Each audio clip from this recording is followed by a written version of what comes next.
అందరికీ నమస్కారం. నా పేరు రమ. నీవే ప్రాణం 8వ భాగం. ఎందుకో చిన్నప్పటి నుండి తను ఒంటరి అనే ఫీలింగ్ ఉన్నా కూడా ఎప్పుడూ ఇంత పెయిన్ తెలియలేదు అతుల్యకి.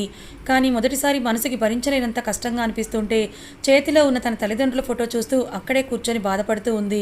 సడన్గా తను కూర్చున్న విండో నుండి శక్తి లోపలికి దూకడం చూసి కంగారుగా పైకి లేచి ఏ సిబి నువ్వేంటిక్కడ అని టెన్షన్ పడుతూ ముందెళ్ళి తన రూమ్ డోర్ లాక్ చేసి తిరిగి శక్తి దగ్గరికి వచ్చేసరికి అతను ఒక్కసారిగా అతుల్యను గట్టిగా చుట్టేసి తన కౌగిలిలో ఆమెను బంధించాడు. పాపం అతుల్య అప్పటి వరకు పంటి బిగపట్టిన బాధనంతా కూడా శక్తి అలా హక్ చేసుకునేసరికి కన్నీళ్ల రూపంలో బయటకు పంపిస్తూ అతన్ని మరింత గట్టిగా చుట్టేసింది.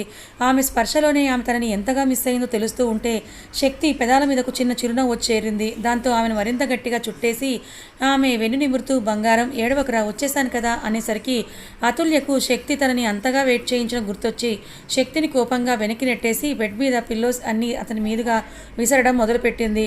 ఆమె తనని నెట్టినప్పుడే ఆమె అలాంటిదేదో చేస్తుందని ఊహించిన శక్తి అతుల్య అలా పిల్లోస్ విసిరేసరికి నవ్వుకుంటూ వాటిని క్యాచ్ పట్టి పక్కన పెడుతూ ఒక్కో అడుగు వేస్తూ అతుల్యను చేరి ఆమె చేసే పనిని బలవంతంగా ఆపి చెవులు పట్టుకొని సారీ చెప్పి ఆమెను కూల్ చేసి ఆమెను కూర్చోపెట్టి తను ఆమె పక్కనే కూర్చొని తిన్నావా బంగారం అని అడిగాడు. ఆ ప్రశ్నకు అతుల్య శక్తిని కోపంగా చూసేసరికి ఓహో కూల్ కూల్ తినలేదని అర్థమైంది. నేను కూడా తినలేదు, నాకు బాగా ఆకలిగా ఉంది అని అనగానే అతుల్య వెంటనే లేచి నువ్వు ఇక్కడే ఉండు అంటూ ఎప్పుడూ లేనిది స్వయంగా తనే కింద కిచెన్లోకి వెళ్ళి మెయిడ్ చేత భోజనం వడ్డించుకొని ఆ ప్లేట్తో తిరిగి వచ్చి తన రూమ్లోకి వచ్చేసరికి శక్తి ఆ రూమ్ అంతటిని పరీక్షగా చూస్తూ కనిపించాడు. లోపలికి వచ్చిన అతుల్య మళ్ళీ జాగ్రత్తగా డోర్ లాక్ చేసేసి శక్తిని తీసుకొచ్చి సోఫాలో కూర్చోపెట్టి స్వయంగా తనే తినిపించడం మొదలుపెట్టింది. ఆకలి అనగానే అమ్మలా ఆకలి తీరుస్తున్న అతుల్యను చూడగానే శక్తికి అవంతి గారే గుర్తొచ్చారు. నవ్వుకుంటూ తను కూడా ఆమెకు తినిపిస్తూ ఉంటే కాదనకుండా తను తింటూ శక్తికి తినిపిస్తూ ఉంది అతుల్య. తినడం పూర్తవగానే శక్తి విండో దగ్గర కూర్చొని కాసేపటి క్రితం అతుల్య అక్కడే వదిలేసిన ఆమె చిన్ననాటి ఫ్యామిలీ ఫోటో చూస్తూ అందులో ముద్దుగా ఉన్న 4 ఏళ్ల అతుల్యను ప్రేమగా చేత్తో తడుపుతూ కనిపించేసరికి అతని పక్కనే కూర్చొని అతని భుజం మీద తలవాల్చి అసలు ఇంత టైట్ సెక్యూరిటీ ఉన్న ఈ బంగ్లాలోకి ఎలా వచ్చావు సిబి, అది కూడా డైరెక్ట్గా నా రూమ్లోకి అని అడిగింది అతుల్య. ఆమె ప్రశ్నకు శక్తి నవ్వుతూ చిన్నగా అతుల్య నుదుటిపై ముద్దు పెట్టి మీ బాబాయ్ కాబోయే అల్లుడు వస్తున్నాడని గేట్ దగ్గర ఘనస్వాగతం ఏర్పాటు చేశాడు బంగారం, నీకు తెలీదా అని అడిగాడు. ఆ మాటలకి అతుల్య శక్తిని కళ్ళతో కాల్చేసేలా చూసేసరికి శక్తి వెర్రిగా ఒక నవ్వు నవ్వుతూ అందరినీ నేను భయపెడుతుంటే ఇది మాత్రం కంటి చూపుతోనే నన్ను భయపెడుతోంది దేవుడా, మగాడెంత బలశాలైనా ఆడది కంటి చూపుతోనే కట్టిపడేస్తుందంటే ఏంటో అనుకున్నాను. కానీ నాకు నా బంగారాన్ని ఇంత దగ్గరగా చూస్తే కానీ అర్థం తెలిసేలా రాలేదు అనుకున్నాడు. ఇంకా అతుల్య అలాగే కోపంగా చూస్తూ ఉండడంతో సరదాగా అన్నాలేవే, ఎవడైనా ఈ టైంలో ఎలా వస్తాడు గోడ దూకి, నేను కూడా అలాగే వచ్చానని చెప్పాడు. ఆ మాటకి అతుల్య మనసులో అప్రయత్నంగా నువ్వు ఇంటికి ఈ ఎంపైర్కి కాబోయే రాజు సిబి, రాజసంగా ఇంట్లో అడుగు పెట్టాల్సిన నువ్వు నా లేనిపోని భయాల వల్ల ఇలా దొంగచాటుగా రావాల్సి వస్తోందనుకొని బాధపడుతూ శక్తి గుండెల మీదకు చేరింది. అతుల్య బాధపడుతూ అలా తన భుజాల మీదుగా గుండెల మీదకు చేరుకునేసరికి శక్తి నవ్వుకుంటూ కాస్త వెనక్కి ఒరిగి తన గుండెల మీదున్న అతుల్య తల నిమురుతూ ఉండిపోయాడు. కాసేపటికి అతుల్య కాస్త తలెత్తి శక్తి కళల్లోకి చూస్తూ అవును మధ్యాహ్నం నన్ను కలవడానికి ఎందుకు రాలేదు నువ్వు, అసలు ఎక్కడున్నావు, ఏ బ్రాంచ్ నువ్వు అని అడిగింది. ఆమె ప్రశ్నకు శక్తి చాలా నార్మల్గా క్రైమ్ బ్రాంచ్ బంగారం అని అనేసరికి అతుల్య అయోమయంగా శక్తినే చూస్తూ అదెప్పటి నుండి స్టార్ట్ చేశారు మన కాలేజ్లో అని అడిగింది అమాయకంగా ఆలోచిస్తూ. ఆమె మాటకి శక్తి పగలబడి నవ్వుతూ ఇప్పటి వరకు నువ్వు చాలా తెలివైన దానివని అనుకున్నాను, కానీ నిన్ను చూస్తే చాలా అమాయకంగా ఉన్నావే బంగారం అన్నాడు.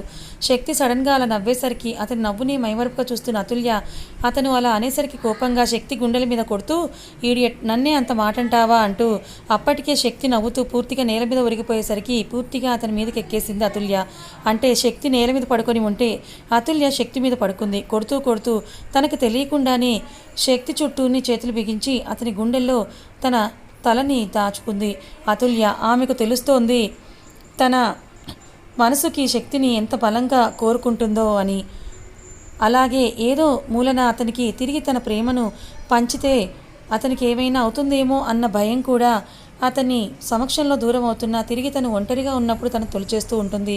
కానీ శక్తిని వదులుకోవడానికి తన మనసు ఏమాత్రం సిద్ధంగా లేదని అయితే అతుల్యకి ఈ రోజుతో క్లియర్గా అర్థమైంది. అందుకే అతని ప్రజెన్స్ని మనస్ఫూర్తిగా ఆస్వాదిస్తూ ఉంది. సడన్గా అతుల్య అలా తనని కొడుతూ ఏదో మెత్తటి పరుపు మీదకి చేరినట్టుగా తన మీదకి చేరి హక్కుగా తన చుట్టూ చేతులు బిగించేసరికి ఎంత కంట్రోల్లో ఉన్నా తనకి కూడా ఫీలింగ్స్ ఉంటాయిగా.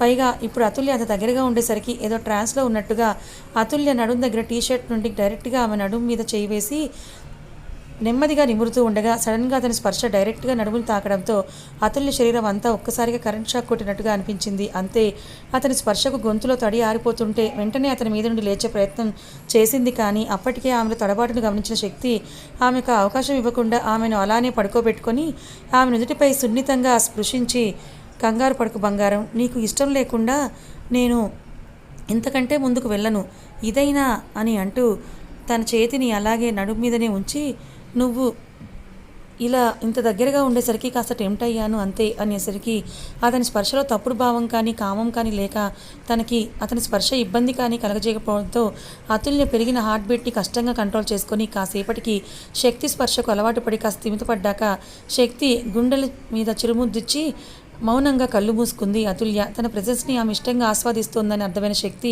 నవ్వుకుంటూ నెమ్మదిగా ఆమె నడుము మీద నుండి తన చేతిని వెనక్కు తీసి అక్కడ ఆమె టీషర్ట్ సరిచేసి, నువ్వు నిజంగా బంగారానివి అని నవ్వుకొని ఆమె తల నిమురుతూ అర్ధరాత్రి వరకు అక్కడే అలానే ఉండిపోయాడు. అర్ధరాత్రి ఎప్పుడో కష్టంగా అతుల్యని వదిలి వెళ్ళలేక తప్పక మనసుకు సర్దు చెప్పుకొని ఆమెను జాగ్రత్తగా ఎత్తుకొని బెడ్ మీద పడుకోబెట్టి ఆమెకు నిండుగా దుప్పటి కప్పి ప్రేమగా ఆమె నుదుటి మీద ముద్దు పెట్టి అక్కడి నుండి వెళ్ళడానికి వెనుతిరిగేసరికి అతుల్య నిద్రలో నువ్వు ఎప్పుడు నాతోనే ఉంటావు కదూ అని మత్తుగా కలవరించడం విని అక్కడే ఆగిపోయాడు. ఆమె ప్రశ్నకు ఒక్కసారిగా శక్తి కళ్ళల్లో నీళ్లు తిరిగాయి. కారణం అతుల్య నిద్రలో మాట్లాడిన ఆమె గొంతు జీరబోవడం, ఆమె కళ్ళు చెమ్మగిలడం శక్తి దృష్టిని దాటిపోలేదు. అందుకే అతని మనసుకి చాలా కష్టంగా అనిపించింది. వెంటనే వెళ్ళి అతుల్య పక్కనే బెడ్ మీద కూర్చొని ఆమె తల నిమురుతూ, ఇప్పుడే కాదు బంగారం, నేను ఎప్పటికీ నీతోనే ఉంటాను, కానీ నువ్వు నేను అనుకుంటున్నట్టుగా అతుల్య ధైర్యంగా మారాలి అనుకుని ఆమె నుదుటిన ముద్దు పెట్టి చాలా కష్టంగా ఆమెను వదిలి అక్కడి నుండి తిరిగి ఇంటికి బయలుదేరాడు. ఉదయాన్నే వెచ్చటి సూర్యకిరణాలు మోమును ముద్దాడుతూ ఉంటే ఎప్పుడు లేనంత బద్ధకంగా ఒళ్ళు విరుచుకుంటూ నిద్ర లేచిన అతుల్య రాత్రి శక్తి రావడం దగ్గర నుండి అంతా ఒక్కసారిగా కళ్ళ ముందు మెదిలేసరికి కంగారుగా తను ఎక్కడుందో చూసుకొని తమ బెడ్ మీదే ఉండేసరికి రూమ్ అంతా చూసుకుంది. ఎక్కడా కూడా శక్తి ఆనవాళ్ళు లేకపోవడంతో అదంతా తన భ్రమ ఏమో అన్న అనుమానం కలగగానే ఒక్కసారిగా మనసంతా భారంగా మారిపోయింది అతుల్యకి. కానీ ఆమె మనసు అతని ప్రెజెన్స్ నిజం అని చెప్తూ ఉంటే ఎటూ తేల్చుకోలేక ఫ్రెష్ అయి వచ్చి అప్పటికే టైం అవడంతో కాలేజ్కి బయలుదేరింది. అర్ధరాత్రి ఎప్పుడో ఇంటికి చేరుకున్న శక్తి అప్పుడే తన సబార్డినేట్స్ ఏవో డీటెయిల్స్ పంపడంతో అవి చెక్ చేసి నిద్రపోయేసరికి చాలా లేట్ అయిపోయింది. ఉదయం కూడా ఎప్పటికో కానీ తనకి మెలకువ రాలేదు శక్తికి. కానీ లేచిన వెంటనే ఫ్రెష్ అయ్యి రెడీ అయ్యి వచ్చి తల్లితో కలిసి బ్రేక్ఫాస్ట్ కానిచ్చేసి ఎవరి దారిన వాళ్ళు ఎవరి వర్క్ ప్లేస్కి వాళ్ళు వెళ్ళిపోయారు. శక్తి హ్యాండిల్ చేస్తున్న మార్తాన్ కేసు చాలా వరకు కొలికి రావడమే కాదు, ఆ కేసుకి సంబంధించి కొన్ని బలమైన సాక్ష్యాధారాలు కూడా సంపాదించి అవి చాలా గోప్యంగా అలాగే చాలా జాగ్రత్తగా దాచిపెట్టాడు.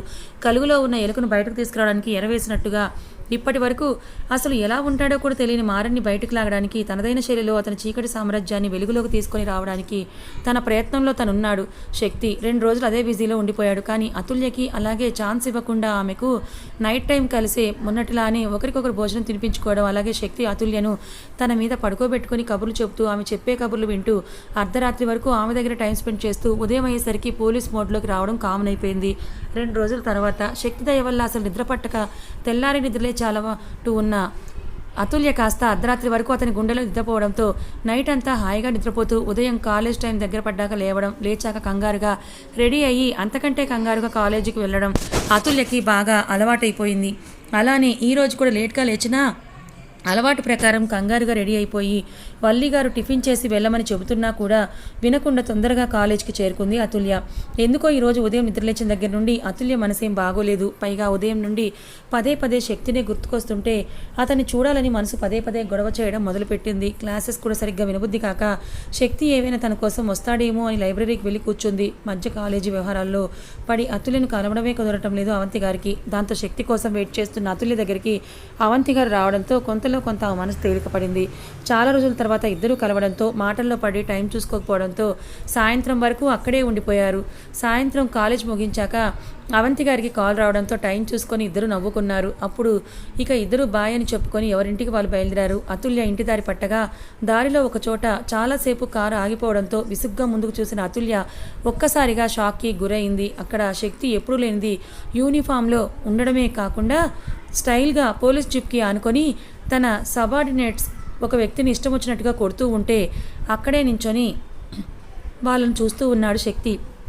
పోలీస్ చేతుల్లో చావు దెబ్బలు తింటున్న ఆ వ్యక్తి తన వల్ల ట్రాఫిక్ ఆగిపోవడము చూసి ఆ జనాల మధ్య నుండి ఎలా అయినా సరే అక్కడి నుంచి తప్పించుకొని పోవాలనుకునే ప్రయత్నంలో చేయబోతూ ఉండగా అప్పటి వరకు కూల్గా ఉన్న శక్తి తన పాకెట్ నుండి గన్ తీసి అతన్ని వెనక నుండి మోకాల మీద షూట్ చేయడంతో అతను అప్పటికే బాగా దెబ్బలు తినడం వల్ల అక్కడే కుప్పకూలిపోయాడు. దాంతో పోలీసు అతన్ని పోలీస్ జీప్లో ఎక్కించి తీసుకొని వెళ్ళగానే శక్తి ట్రాఫిక్ పోలీసుని పిలిచి తొందరగా ట్రాఫిక్ క్లియర్ చేయమని చెప్పి తన బుల్లెట్ మీద వెళ్ళిపోయాడు. అప్పటి వరకు అదంతా చూసిన అతుల్య శక్తి పోలీస్ అని తెలియగానే ఎందుకో తనకి ఎక్కడ దూరం అయిపోతాడో అన్న భయం ఆమెలో ఇంకా పెరిగిపోయింది. పైగా ఇన్ని రోజులు ఈ విషయం తన దగ్గర దాచిపెట్టినందుకు అతుల్యకి కోపం, బాధ అన్ని ఎమోషన్స్ కలగలిపి ఏడుపోస్తూ ఉంటే ఫ్రంట్ సీట్లో ఉన్న సెంధిల్తో అన్నా గో ఫాస్ట్ అనడంతో అప్పటికే ట్రాఫిక్ కూడా క్లియర్ అవ్వడం వల్ల సెంధిల్ కూడా డ్రైవర్ని తొందర పెట్టాడు. ఇంటికి చేరుకోవడం ఆలస్యం. అతుల్య వెంటనే తన రూమ్లోకి వెళ్ళి డోర్ క్లోజ్ చేసుకొని ఏడుస్తూ బెడ్ మీదే పడిపోయింది. కళ్ళు మూసుకున్న అతుల్యకు తనకి శక్తి పరిచయం దగ్గర నుండి వారిద్దరి మధ్య జరిగిన ప్రతి ఒక్క సంఘటన కళ్ళ ముందు కదలాడుతూ ఉంటే చాలా బాధగా అనిపించింది. అసలు శక్తి తన దగ్గర ఈ విషయం ఎందుకు దాచిపెట్టాడో అర్థం కాక ఏడుస్తూ అలానే నిద్రపోయింది అతుల్య. ఉదయాన్నే లేచిన శక్తి ఒక ఇంపార్టెంట్ కేసు విషయమై ఐజీ గారిని కలవడానికి వెళ్ళాడు. సాయంత్రం వరకు ఆ కేసు విషయం డిస్కస్ చేస్తూ అక్కడే తను డీసీపీ మురళీధర్ గారు అక్కడే ఉండిపోయారు. సాయంత్రం అవుతూ ఉండగా శక్తికి తన సబార్డినేట్ నుండి మారన్ రైట్ హ్యాండ్లా ఉంటూ అతను చేసే ప్రతి చెత్త పనిలో ముందుండే ఆ వ్యక్తి తాము వేసిన ఎరలో మారన్కి బదులుగా అతను చిక్కాడని తెలిసింది. ఆ విషయం తెలియడం ఆలస్యం. శక్తి తన టీంతో కలిసి అతన్ని పట్టుకోవడానికి వెళ్ళాడు. తీరా వాళ్ళు అతని దగ్గరికి వెళ్ళేసరికి అతను పోలీసులను తప్పించుకొని రోడ్ మీదకు రావడంతో అప్పుడే ట్రాఫిక్ ఆగిపోయింది. ఎలాగో పోలీసులకు చిక్కాక అతన్ని స్టేషన్కి తరలించకుండా ఒక సీక్రెట్ స్పాట్లో అతన్ని ఉంచి అతని ప్లేస్లో అతనిలానే ఉండే మరో వ్యక్తిని స్టేషన్కి తీసుకుని వెళ్ళారు పోలీసులు. ఆ టీం అంతా శక్తికి బాగా నమ్మకస్తులు కాబట్టి ఈ విషయం ఎవరికీ తెలియదు. శక్తి అభికి కాల్ చేసి తనకి నమ్మకస్తులైన డాక్టర్ని పిలిపించి అతనికి ట్రీట్మెంట్ చేయించమని చెప్పడంతో శక్తి అక్కడికి వెళ్ళేసరికి అతను ఇంకా స్పృహలోకి రాలేదు. డాక్టర్ అతను రేపటి వరకు కానీ స్పృహలోకి రాడని చెప్పడంతో అతనికి థ్యాంక్స్ చెప్పి శక్తి ఆ డాక్టర్ని పంపించేశారు. అభి శక్తి ఇద్దరూ కలిసి వాళ్ళిద్దరూ కాసేపు మాట్లాడుకున్నాక మళ్ళీ ఎవరి దారిన వాళ్ళు తిరిగి ఇంటికి చేరుకున్నారు. శక్తి ఇంటికి చేరుకోగానే ఫ్రెష్ అయి వచ్చి అవంతి గారితో కలిసి డిన్నర్ చేసి ఆవిడతో కాసేపు కబుర్లు చెప్పి అతుల్య దగ్గరికి బయలుదేరాడు. శక్తి గురించి అలాగే బాధపడుతూ నిద్రపోయింది అతుల్య. వల్లి గారు భోజనం పట్టుకొచ్చి ఎన్నిసార్లు పిలిచినా డోర్ ఓపెన్ చేయకపోవడంతో ఈ మధ్య స్థిరంగా ఉండని అతుల్యను గమనిస్తున్న ఆమెకు ఒకవేళ నిద్రపోతుందేమో అనుకొని పిలిచి పలకకపోవడంతో ఆవిడ వెళ్ళిపోయారు. ఆవిడ వెళ్ళిన ఒక గంటకి ఎప్పట్లాగానే విండో నుండి రూమ్లోకి వచ్చిన శక్తికి అసలు రూమ్లో ఒక్క లైట్ కూడా ఆన్ చేసి లేకపోవడంతో బాగా చీకటిగా ఉన్న ఆ రూమ్ని చూసి ఏంటిది బంగారం ఇంట్లో లేదా ఏంటి అనుకొని ఆ చీకట్లోని స్విచ్ బోర్డు వెతికే సాహసం చేయలేక మొబైల్లో టార్చ్ ఆన్ చేసి రూమ్ అంతా చూసిన శక్తికి బెడ్ మీద పడుకున్న అతుల్య కనిపించింది. ఎప్పుడూ లేనిది అప్పుడు నిద్రపోయింది ఏంటి అనుకుంటూ బెడ్ లైట్ ఆన్ చేసి మొబైల్లో టార్చ్ ఆఫ్ చేసి పాకెట్లో పెట్టుకొని నెమ్మదిగా అతుల్య పక్కనే బెడ్ మీద కూర్చున్నాడు శక్తి. అతుల్య మొహమంతా ఆమె జుట్టు పరిచినట్టుగా ఆమె మొహమంతా కప్పేయడంతో నెమ్మదిగా వాటిని తప్పించి ఆమె ఫేస్ని క్లియర్గా చూసిన శక్తికి ఆమె మొహమంతా కూడా వాడిపోయి బాగా ఏడవడం వల్ల కంటి కింద కన్నీటి చారలు కనిపించగానే ఒక క్షణం ఆమె ఎందుకు అంతగా బాధపడిందో అర్థం కాక తన మనసు అంతా భారంగా అయిపోతుంది. కానీ అప్పటికే బయటికి రావడానికి రెడీగా ఉన్న కన్నీళ్లను కష్టంగా అదుపు పెట్టుకొని నెమ్మదిగా ఆమె తల నిమురుతూ బంగారం అని పిలవగానే అప్పటికే శక్తి స్పర్శకి కాస్త మేలుకున్న అతుల్య శక్తితో ఇప్పుడు మాట్లాడడం ఇష్టం లేక కళ్ళు తెరవాలని ఉన్నా కూడా తెరవకుండా నిద్ర నటించడం మొదలుపెట్టింది. అలా శక్తి ఎన్నిసార్లు పిలిచినా అతుల్య కళ్ళు తెరవకపోవడంతో ఆమెను పరీక్షగా గమనించిన శక్తికి ఆమెకు మెలకుగానే ఉందని అర్థం కావడంతో నెమ్మదిగా బెడ్ పక్కనే టేబుల్ మీద ఉన్న వెట్ వైప్స్ తీసుకొని ఆమె ఫేస్ అంతా నీట్గా క్లీన్ చేసి ప్రేమగా ఆమె నుదుటిన ముద్దు పెట్టి నీ కోపం బాధ నా గురించే అని అర్థమైందిరా బంగారం. అది నా గురించే అయినప్పుడు నాతో మాట్లాడో గొడవపడో లేక తిట్టో కొట్టో సాల్వ్ చేసుకోవాలి. కానీ ఇలా మౌనంగా ఉంటే ఎలా రా అన్నాడు బాధగా. అప్పటి వరకు కోపాన్ని బాధను కంట్రోల్ చేసుకున్న అతుల్య శక్తి మాటలకి ఆమె బాధం ఇంకాస్త ఎక్కువ అవడంతో వెంటనే లేచి శక్తి కాలర్ పట్టుకొని ఎందుకురా నన్ను మోసం చేశావు, నా దగ్గర ఎందుకు నిజం దాచావు, నిన్ను ఎంతగా నమ్మానో తెలుసా, నీకు నీలోని మా అమ్మ నాన్నలను చూసుకొని సంబరపడిపోతున్న నన్ను మోసం చేయాలని ఎందుకు అనిపించింది నీకు, ఎందుకు ఇదంతా చేశావు అని అడిగింది. కోపం బాధ కలగలిపి ఏడుస్తూ ఆమె మాటలు ఆమె కన్నీళ్లు ఆమె బాధ అన్నీ శక్తి మనసుని కలిచివేస్తుంటే అసలు తను దేని గురించి మాట్లాడుతుందో అర్థం చేసుకోవడానికి పెద్ద టైం ఏం పట్టలేదు శక్తికి. అర్థమైన మరుక్షణం తన కాలర్ పట్టుకొని తన గుండెల మీద పడి ఏడుస్తున్న అతుల్య భుజాలు పట్టుకొని తన ముందుకు తెచ్చుకొని సూటిగా ఆమె కళ్ళలోకి చూస్తూ బంగారం అని పిలిచాడు పూడుకుపోయిన గొంతుతో. అతుల్య మనసు అంత బాధలో ఉన్నా కూడా శక్తి గొంతులో బాధ ఆమెకు తెలిసేసరికి బాధగా తలెత్తి శక్తి కళల్లోకి చూసింది. ఆమె అలా తన కళల్లోకి చూసిన మరుక్షణం శక్తి ఆ మొహాన్ని తన చేతుల్లోకి తీసుకొని, నిజంగానే నిన్ను మోసం చేశానని నువ్వు నమ్ముతున్నావా బంగారం అని అడిగాడు.